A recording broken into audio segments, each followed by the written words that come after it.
So then, let's talk about the first visit to Kansas for NASCAR in 2026. I'm going to talk about a couple of different bits and pieces, but let's start off with Carson Kvapil's flip, because you don't really see that in the Nope.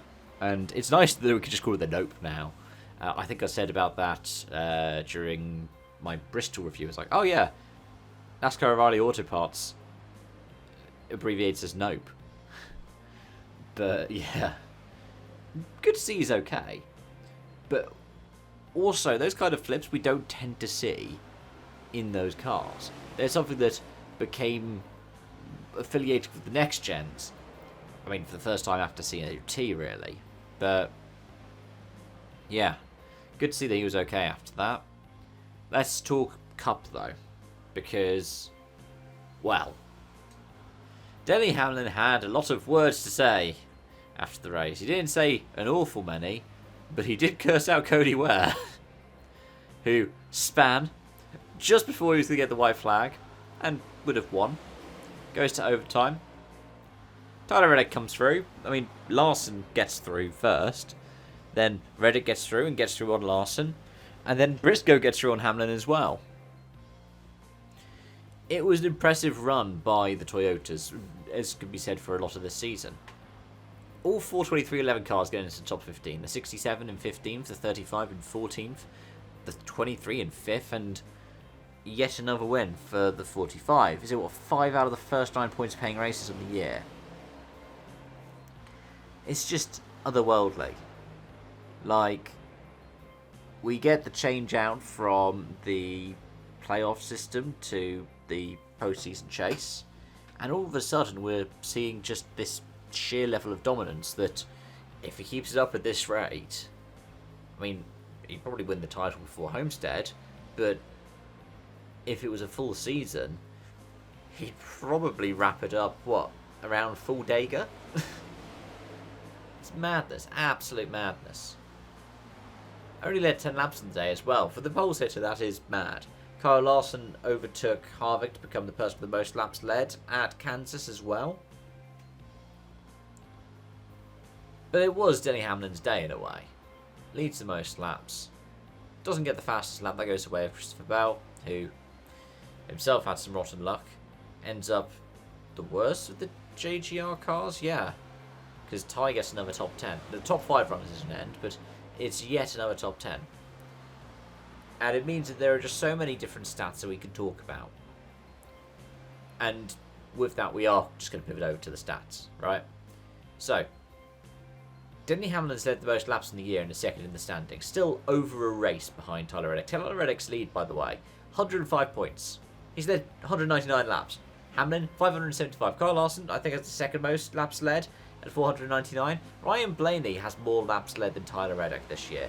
Christopher Bell has more laps led, and Christopher Bell's now down to 10th in the point standings.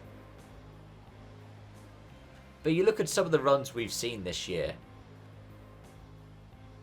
Do you know who have the most top 10s on the year? Because it's 2 drivers. It's Tyler Reddick, who's leading the standings, and Ty Gibbs, who's 4th. Ty Gibbs, by the way, I think is the surprise of the season for so many people. Because people thought his best chance of getting into a postseason was in the old playoffs thing, because he could get a win. He could get a win somewhere like, well, he did get a win in the end, in Bristol. But no, he's just showed up and is, at least this season, the second best JGR car. Chase Briscoe, I mean, Chase Briscoe does have 2 DNFs on the year, mind you, and Christopher Bell has a DNF as well. But so does Gibbs. Bell's in 10th. Briscoe has just climbed back into the bubble. He's 15th. Bubba Wallace is still in the top 10. He is 8th. I mean, heck, Riley Herbst is now ahead of John Anton Nemechek in the other 2311 charter. It has been a wild season in so many different ways. But hey, if we look at some other things in terms of normalcy, Kyle Larson's returned to being the top Hendrick car. I know Chase Elliott's good. I know William Byron is rapid. But Kyle Larson's last season, and you know, even though he gets a championship in 25, 24 was a better year. I think, for me, the debate where it was him versus Verstappen for who was the all-round greatest driver at that time. At 24, you could kind of see it, and then 25, look, I know statistically he was in many metrics the better driver compared to Hamlin, but it wasn't a great season. It especially wasn't what you'd expect of somebody with the kind of reputation that Larson's built for himself. But it is just Toyota's year. They make up 5 of the top 10. And then, yeah, when you get to the rest of the playoffs, you've only got one other Toyota within the top 16. So it does sort of average out in a way. Because then you've also got 5 Fords and 5 Chevys. But it has been a great start to the season.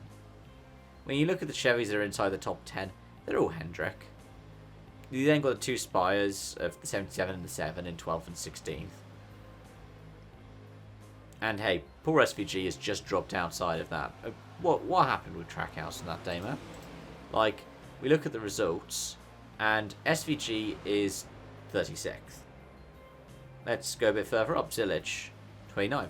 Chastain was the best of them in 26th. I mean, Chastain is 14 points behind SVG, who was seen as this kind of road course ringer, right? What a start to the NASCAR Cup Series season. We're, a quarter of the way into the season in terms of points paying. We've done, week 9 of 36. Let me know your thoughts in the comment section down below, folks. Let me know if you have any particular feelings. Thanks so much for watching and joining. Thanks for continued support. And, as always, until next time, bye for now.